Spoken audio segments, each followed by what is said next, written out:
Yes. In this community where, just if people are so authentic and so real, and just in that, in and of itself, is so healing. It just feels so healing. I miss this. It's so good to be back. And yes, thank you. Yeah. Woo. And it's also good to get away. It's also good to explore other possibilities, other lands, other perspectives, ways of looking at things, and you go, well, maybe, the way we live in America, not the only way to live. There's actually other possibilities. That's the great thing about traveling to other countries. Now, I did actually watch, usually 2 or 3 days after the service, I watched on my little tablet, usually on the train, when we were the hour or 2 train ride in between cities that we took. And so I checked in on the services, and the Wi-Fi on those trains, fabulous. In fact, everything about European trains, fabulous. We could learn a thing or two about how to design and run trains here, honestly. So, and of course, I saw last week, while the cat's away, the mice will play. A lot of playing going on last week. My God, I was laughing my butt off at home. You guys must have, how fun. Sue-Ann, oh my God, channeling her guru Jewish mother in this Swami. It was just hysterical. And, felt like a good balance between, after 4 weeks of some deep spiritual opening. There was this surrender and this heart-centered love that Reverend Anna brought that was felt so healing. I mean, it came across the screen. So good. It was a good balance, actually. And I think it's good to have balance so that you get a broader picture, a broader experience. So this idea of balance is something that I've been exploring a lot recently. In fact, I'm kind of calling it dancing with the opposites. And some of it has been inspired by the study of the Tao and Wayne Dyer's book that is the subject of our book study group that David is so generous in the book study before the service. And these, 81 profound, timeless sayings. Just, it's deep, deep stuff. How many of you went to that this morning? Went to the study group? Yeah. So it's open. You can continue to join, right? Yeah. It's really amazing. So this dancing with opposites. Being and doing, yin and yang, darkness and light, masculine and feminine, surrender and exercise power of will, deep listening and speaking our truth, giving and receiving, being in community and in solitude, dancing with opposites. And I don't think we're always so intentional about it. In fact, I think most people are completely unaware of where they are between the two seeming opposites, or don't realize that the seeming opposites are really just two ends of the same continuum. All right? But we know when something's off, don't we? We know when something feels just not right. We don't really realize we're at a balance, but something just doesn't feel good. Something's off. Life isn't really flowing as it should. Or we stumble and fall. And then we go, oh, gee, what happened? How'd the universe do that to me? This idea of balance, finding the perfect balance or the perfect dance between the two, is something that can be really healing to help us bring us into wholeness, right? I mean, just like Mother Earth is kept in perfect balance between night and day and the changes of the seasons and the cycles of the moon, we are, as an expression of life, we experience balance, we experience well-being when the areas of our life are kept in perfect balance. And we kind of know this at an early age. We're taught this as an early age as children, in order for children to grow into well-adjusted adults.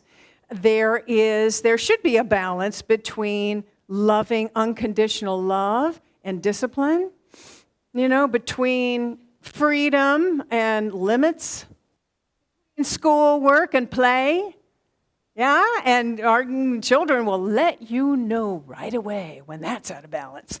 When the schoolwork or the chores at home thing weigh a little too heavy, heavier than the play stuff.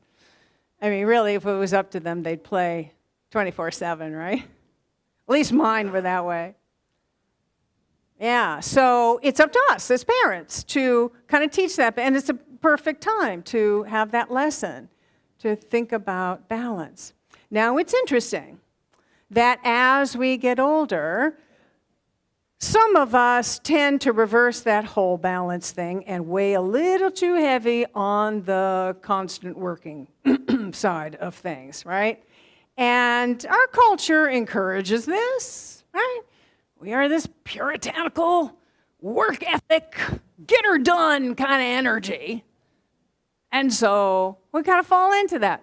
So many of you know that I was just in Europe, and I will be sharing more of my adventures in the next couple of weeks, but because it's Father's Day, I want to honor fathers and talk about the divine masculine today.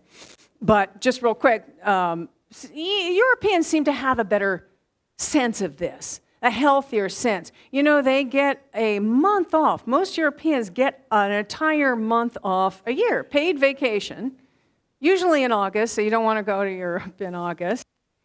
But their country's falling apart.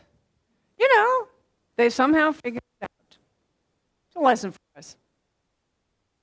Also, our physical well-being, is kept in balance by eating a balanced diet, by spending time eating and not eating, by exercise and rest. And when we don't have that right, very quickly, body lets us know.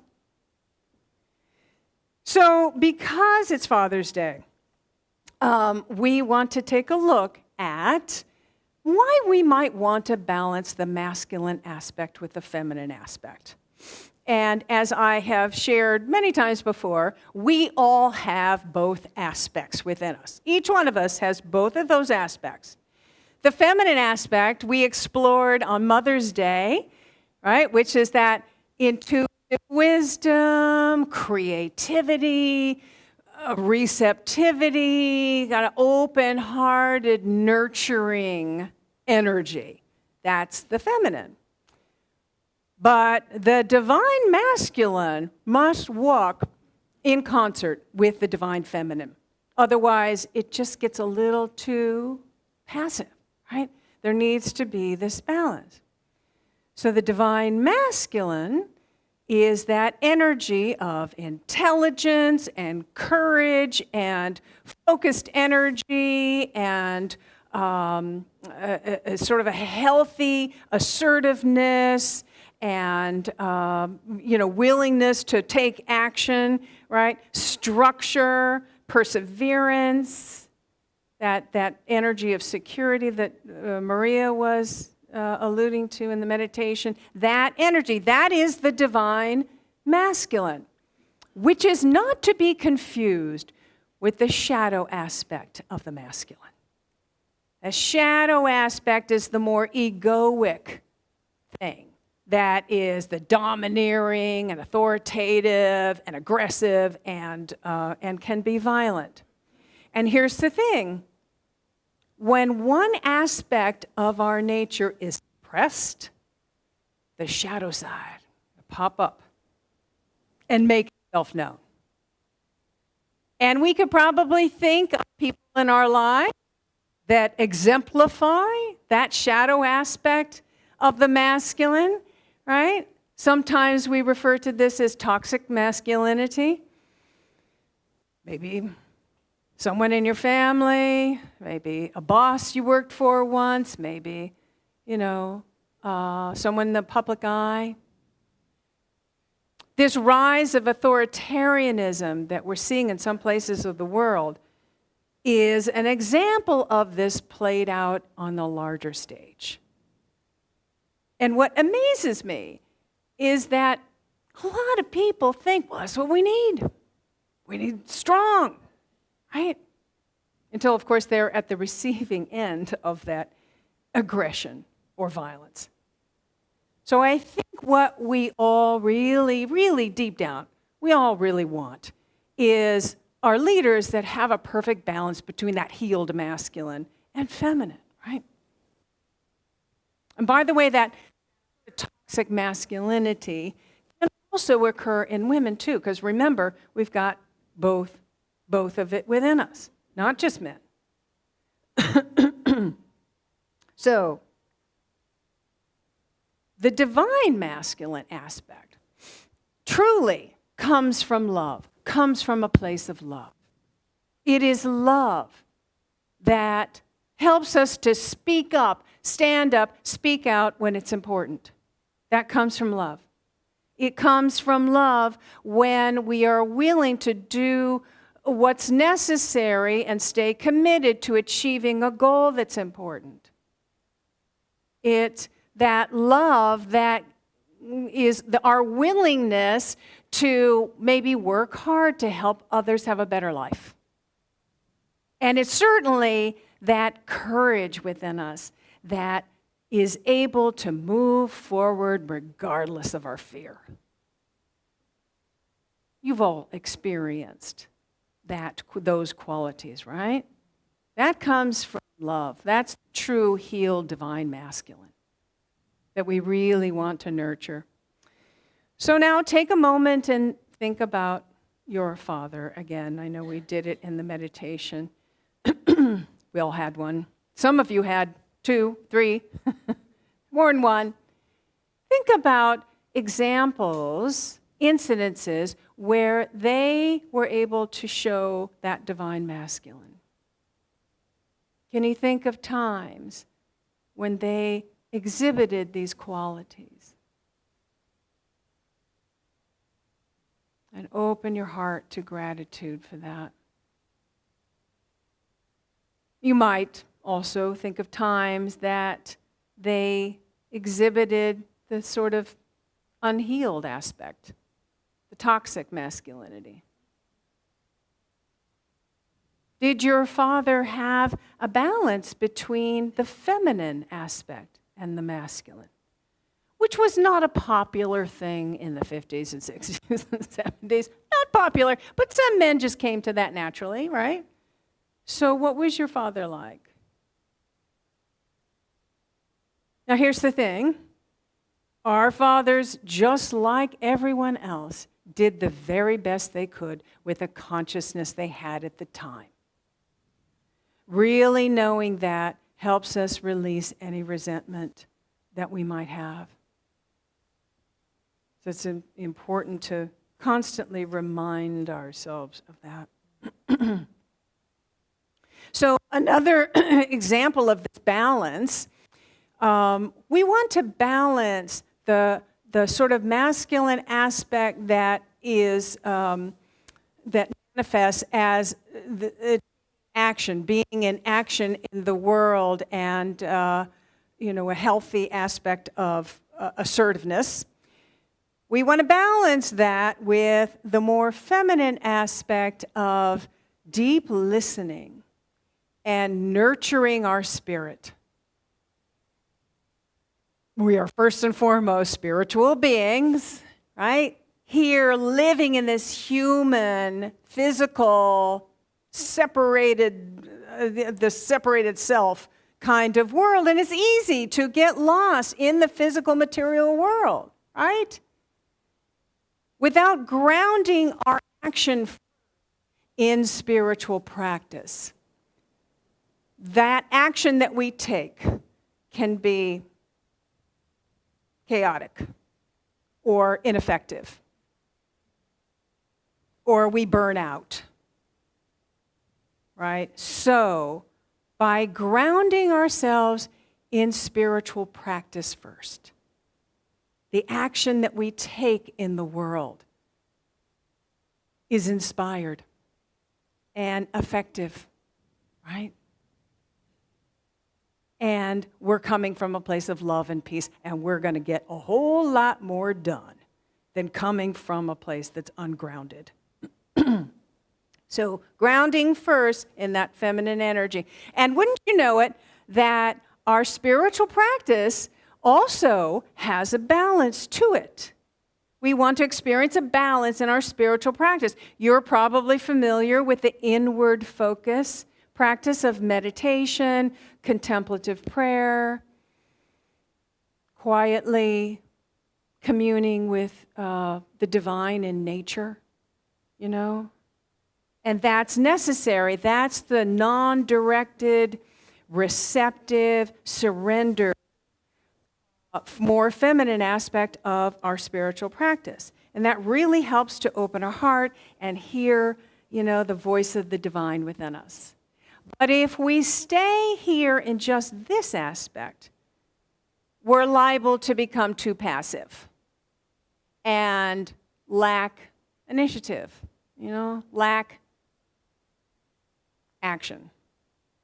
So we want to balance it out with the more directed spiritual practices, which have a, you know, tinge of the sort of the masculine aspect, and that could be speaking aloud our affirmations, speaking affirmative prayers for ourselves and others, speaking it aloud, certainly being of service in a spiritual community. I mean, everybody who is of service, the greeters, the people lovingly preparing the refreshments, the musicians, you know, everybody who is of service in the spiritual community. That's spiritual practice. The board,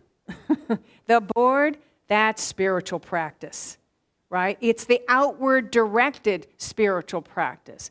Also, a lot of the rituals that you do in the full moon fire ceremony or the medicine wheel ceremony that just happened, and I heard about this beautiful mandala that was created at one of those full moon fire ceremonies. That's such a beautiful combination of both the feminine aspect of open-hearted, deep listening, and being in community and doing something and planning and putting together. So a lot of those things have a really wonderful balance of both of those aspects of that the spiritual practice. So this became really clear to me this last week when I was on a retreat. After I came back from Europe, I went to a meditation retreat in the mountains, in the Blue Ridge Mountains. It's actually heavenly. It was called Heavenly Mountain. Has anybody been up there? It's just, yeah, okay. So and indeed, it's well named. And so apparently, the story that I heard is that the Maharishi Mahesh Yogi flew over it one day and said, this is where I want to build my retreat center, and bought the land and build this amazing, extensive retreat center. And the Transcendental Meditation people, came and did retreats. And then for whatever reason, it might have been financial, they left. And it was left empty for a long time until the Sri Ravi Shankar people came in to run it. Has anybody heard of this guru, Sri Ravi Shankar? You have, yeah, a couple people? I had no idea. But what I'm learning, I love. I mean, the people are so loving. and they're doing a really good job of running this place. So anyway, it was a similar vibe, and many of you know that I began my spiritual journey years ago when I was 16 in Transcendental, being initiated into Transcendental meditation. And my mother and I used to go to these meditation retreats, TM retreats, and they would do this thing called rounding, which was 20 minutes of meditation and 20 minutes of yoga, and then 20 minutes of meditation, 20 minutes of yoga. So it was this beautiful balance of energy. We would also spend time being quiet in nature or walking in nature. And then in the evening, there would be community and singing and chanting and doing, conversation. Well, it's the same thing happened here at this retreat center, so it really brought me back to my roots. And it affirmed this whole balance of the spiritual practice in a very visceral way for me.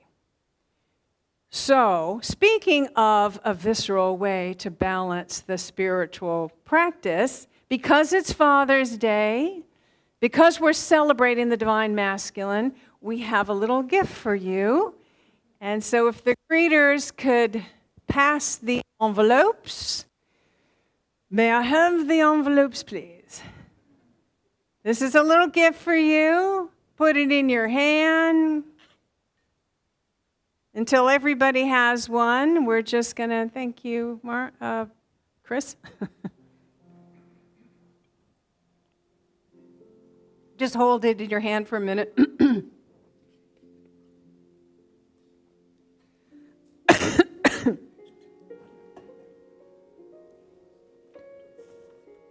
I think we have enough for everyone.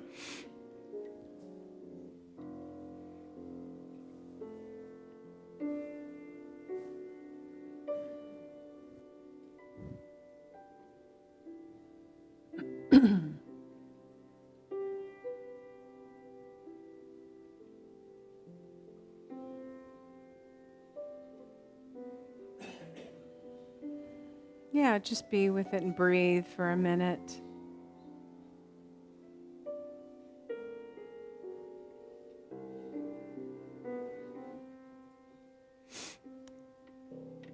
All right, so let's take the envelope and open it up.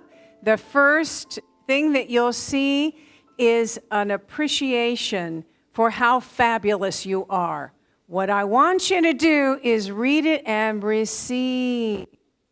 Receive, receive, receive. The feminine aspect, receive this acknowledgement of how fabulous you are. Take a moment and just open and, accept. Now, on the back, you'll see that there is a blank page. What I want you to do is now we're going to do the outward directed spiritual practice and write an affirmation. There should be a pen in the seat back in front of you. You may have to, those of you in the front row, reach back behind you. Take a pen. So affirmation, short statements of spiritual truth.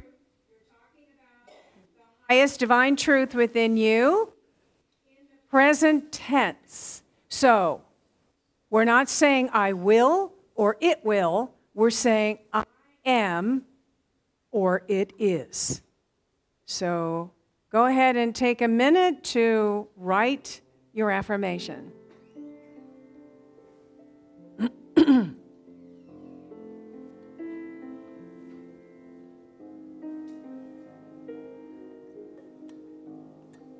It might be related to something we've talked about today, or it may be something that you are working on that you want to affirm for yourself.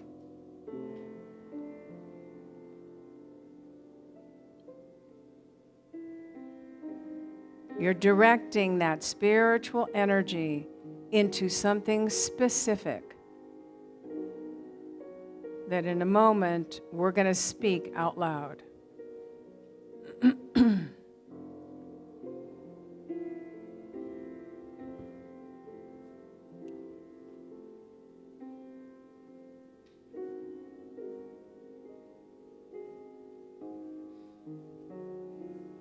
Present tense. Absolute truth about you.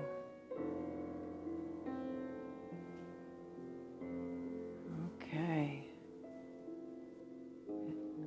So now, if everybody has their affirmation statement, I'm going to do something crazy and ask you all to say it aloud all together. So we're all going to say our affirmations on the count of 3. Okay, get it out. Take a nice deep breath. 1, 2, 3, go.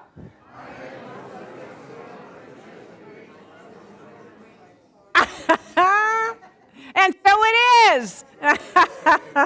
Happy Father's Day. Happy day of blending and dancing with this energy of the masculine and feminine today and this week. Really affirm it and think about it, okay? Namaste.